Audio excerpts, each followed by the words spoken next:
Hey everyone, ready for a deep dive into some ancient money advice? Today, we're cracking open The Gold Lender of Babylon from the book The Richest Man in Babylon. Yeah, it's amazing how relevant this stuff still is, even though it's like thousands of years old. Right. And what's really cool is how it's framed as a podcast episode within the book itself. Oh, yeah, it's like meta financial advice, haha. Totally. Yeah. So let's talk about this gold lender character. He seems a lot different from the stereotypical, greedy money lender. Yeah, he's definitely more like a wise mentor figure. He's super careful about who he lends to. Like really digs into their background. Oh, yeah, for sure. He checks out their financial history, their ability to repay, all that stuff. It's almost like a credit check, but ancient Babylonian style. So is it just about collateral for him? Because he does seem to insist on that too, from what I remember. Definitely not just collateral.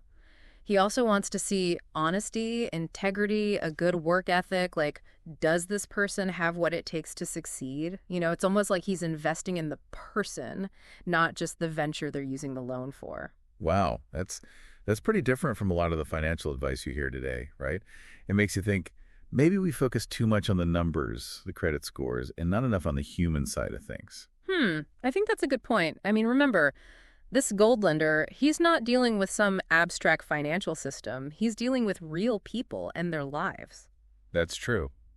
And speaking of real lives, I was struck by how cautious he was about lending to people who are already in debt, almost like a warning against predatory lending. Right, like he understood that desperation can lead people to make bad decisions, like with those payday loans you see nowadays, crazy high interest rates, can really trap people. It's almost like he's saying, hey, don't just chase the profit. Think about the ethics of it all. Maybe I'm reading too much into it, but... I don't think so. I mean, he clearly cares about doing right by people, not just making a quick buck. One thing that really got me thinking was his perspective on interest. He doesn't see it just as profit, but as compensation for the risk he's taking. Right, and for the time value of money. It's like if you lend money, there's always a chance you won't get it back. Interest helps offset that risk. So it's not just greed, like some people make it out to be. Nope, not at all. It's about valuing the service the lender is providing. Like, they could have invested that money elsewhere, so the interest compensates them for choosing to help the borrower. I'm starting to see how interest, when it's done ethically, can actually be a good thing for everyone involved. Exactly. The key is transparency, though. Both sides need to understand the terms of the loan, the interest rate, how it's going to be repaid. It's about mutual respect. That's a far cry from those tricky loan agreements you see sometimes, where the fine print is practically designed to confuse you. It all goes back to character, really. This gold lender, he understood that financial decisions aren't just about numbers, they're about people and trust and doing the right thing. You're right. There's a lot more to finance than just, like, crunching numbers and maximizing profits. It's about people's lives. Yeah, absolutely. It's about using money as a tool to help people and make a positive impact. And that's a lesson we can all learn from, no matter what our financial situation is. I totally agree. It's about, being responsible and ethical with our money, thinking about the long term, and helping others along the way. Well said.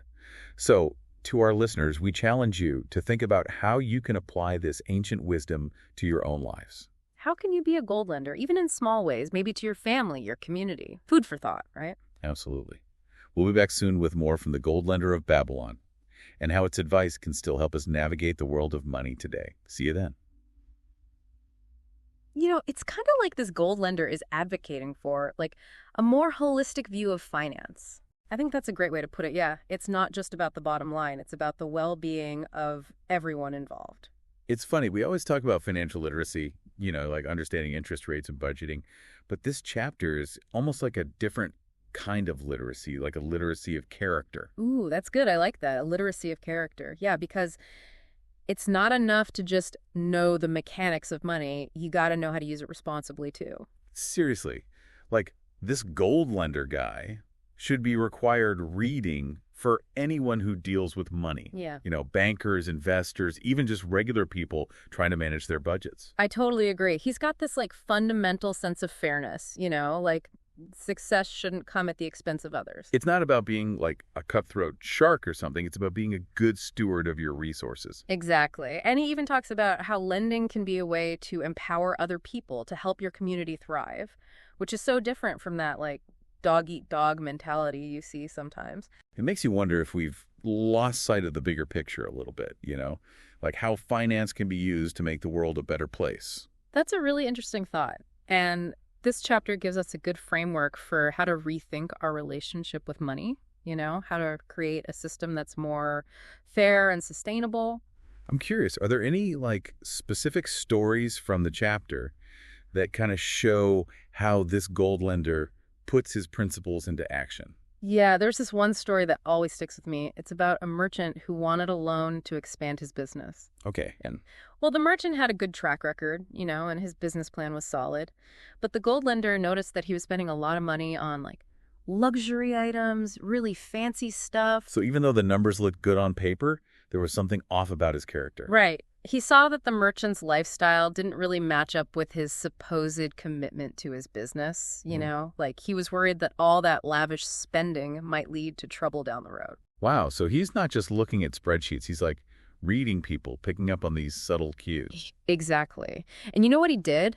He didn't just reject the loan outright. He gave the merchant a challenge. What was that? He told him, okay, if you're really serious about this, I want you to cut back on all the fancy spending for a while. Like a test. Yeah. To see if he was willing to walk the walk. Yep. And that really shows the gold lender's philosophy. He believes in giving people a chance to prove themselves. That's a good lesson, right? Success isn't just about having a great idea. It's about having the discipline to manage your money wisely. Absolutely. And that goes for all of us, whether we're running a business or just trying to stay on budget. It's about making choices that reflect our values and our long-term goals. This conversation has really changed how I think about this whole gold lender of Babylon thing. I used to think it was just about, how to get rich. I know, right?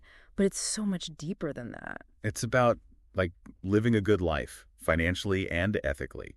Exactly. It's about using your money to make a positive difference in the world. I love that. So to wrap things up, what's the one big takeaway from the gold lender that you think everyone should remember? Ooh, good question. I think the most important thing is to always be prudent and responsible with your money. Think things through carefully and make sure your actions are aligned with your values. That's good advice. Simple but powerful. And it reminds us that real wealth isn't just about how much money you have, but how you use it. Well said. This has been an awesome deep dive, and I really appreciate your insights. Thanks, it's been fun. And to our listeners, thank you for joining us. We hope you found this as eye-opening as we did. Remember, these lessons from ancient Babylon can still teach us a lot about how to handle our money today. So as you go about your day, think about how you can be a gold lender in your own life, make smart choices, and use your resources to make a positive impact. We'll be back soon with more from the Gold Lender of Babylon, so stay tuned. It's funny how we think of ancient civilizations as less advanced than us. Especially when it comes to money. Totally. We've got all these fancy financial systems and algorithms. And they were just, trading goats and stuff. Haha, exactly. But this gold lender, he's got some serious wisdom. Yeah, surprisingly relevant for today. It's almost like in our quest for, financial complexity, we kind of lost sight of some basic truths. Maybe we can learn a thing or two from this simpler, more character-based approach. Well, I've certainly learned a lot from this conversation, so I want to give a big thanks to you, our expert, for sharing your insights. Oh, it's been my pleasure. Always fascinating to delve into this kind of stuff. And to our listeners, thanks for tuning in to this deep dive into the gold lender of Babylon. We hope you found it valuable. As you go about your day, think about how you can embody the gold lender's wisdom. Yeah, how can you make decisions that are not just smart financially, but also ethically sound? Exactly. And remember that true wealth, it's not just about the numbers in your bank account. It's about living a life of purpose and integrity. Couldn't have said it better myself. This has been an incredible journey exploring not just ancient wisdom, but the deeper meaning of wealth and responsibility. Absolutely. It's been a great conversation. And to our listeners, keep seeking knowledge, keep asking questions, and most importantly, keep diving deep. We'll catch you on our next deep dive.